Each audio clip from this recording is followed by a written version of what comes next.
Buenas tardes, muchas gracias a todos, muchas gracias a Lucy por haberse acordado de mí nuevamente, a los compañeros de Izquierda Unida, de Almuñécar y de Literatura, y a todos ustedes por acudir a esta charla y por acompañarme. Yo voy a exponer efectivamente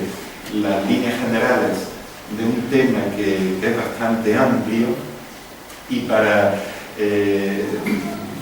que sea lo más claro posible voy a seguir sobre todo una secuencia cronológica, es decir, comenzaré hablando de algunos aspectos de la guerra civil, haré referencia a la violencia durante la guerra, a los primeros grupos guerrilleros que ya surgen en esos momentos, porque son la base de lo que va a ocurrir posteriormente, del núcleo de la charla que también es desde luego el núcleo de mis investigaciones, que se va a centrar en la posguerra, en la primera posguerra, desde que finaliza la guerra civil hasta 1952, es el tiempo de la resistencia armada, de la guerrilla o maquis, y al mismo tiempo de una resistencia política que va a actuar también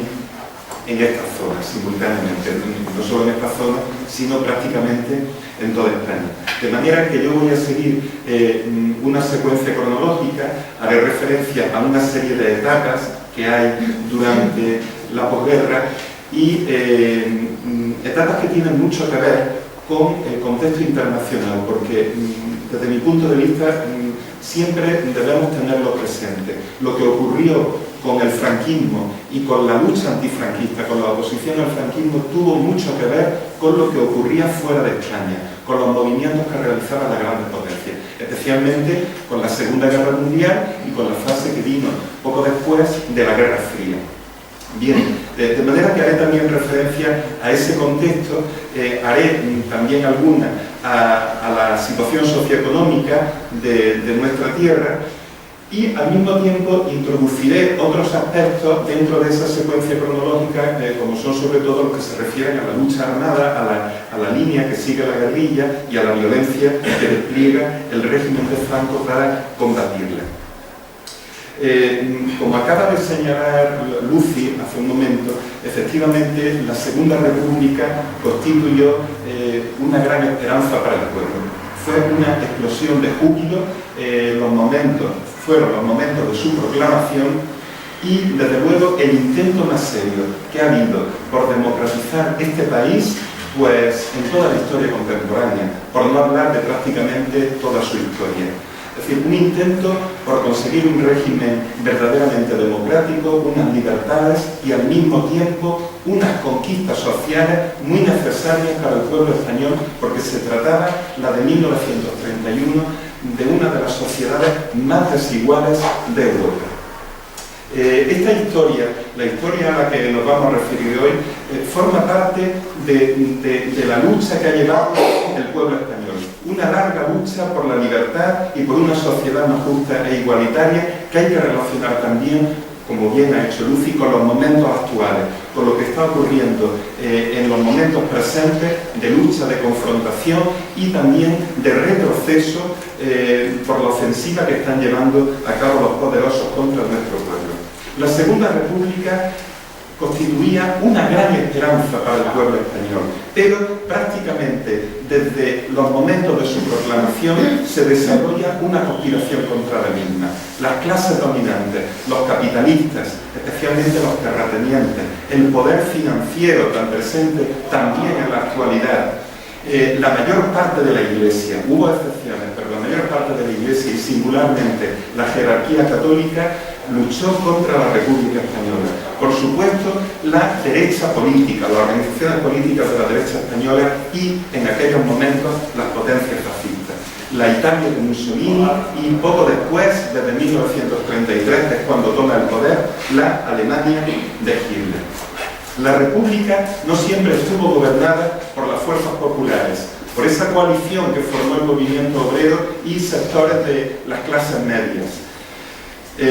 Hubo dos etapas en las que gobernó la izquierda, pero también hubo una fase de derecha. Cuando la República de Izquierdas vuelve a vencer en las elecciones en febrero de 1936, la victoria del Frente Popular, esa conspiración se acelera. Desde el mismo momento en que se conocen los resultados, el general Franco ya le está pidiendo al presidente del gobierno, que era Manuel Cortera Valladares, un político de centro,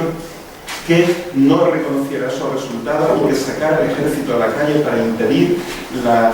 llegada al poder de las fuerzas de izquierda, del Frente Popular. Y a lo largo de los meses siguientes se va a llevar a cabo una conspiración para organizar un golpe de Estado que tenía que ser sangriento para de esa forma acobardar al pueblo, dar un escarmiento ejemplar e instaurar una dictadura parecida a la que Hitler estaba llevando a cabo en Alemania o Mussolini en Italia.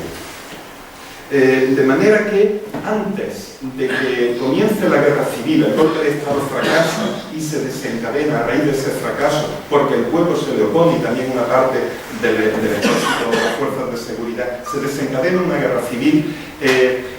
pero estaba previsto que la violencia que se llevara a cabo por parte de los golpistas fuera extremadamente severa. Conocemos numerosos datos, abundantes datos de lo que se estaba planificando. Desde antes de la guerra, esa violencia que se va a desencadenar con posterioridad estaba planificada. Y además contamos con los testimonios que se han encontrado por parte de historiadores en distintos archivos de estos conspiradores. El director era el general Emilio Mola Vidal,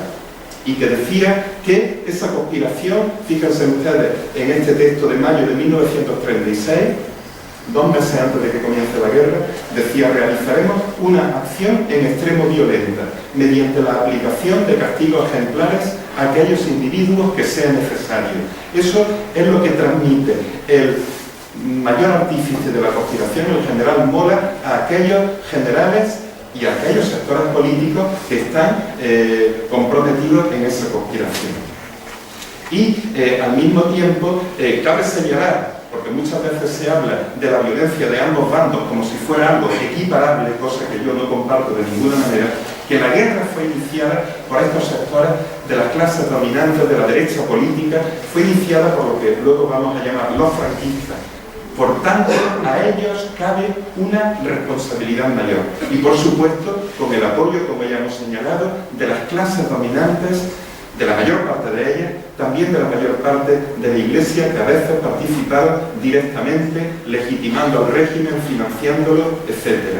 No fue esa violencia ni mucho menos como la que se llevó a cabo en territorio republicano. No es correcto decir que todos fueron iguales. Eso es un gravísimo error. La violencia franquista fue muchísimo mayor, porque estaba planificada de antemano y luego en la práctica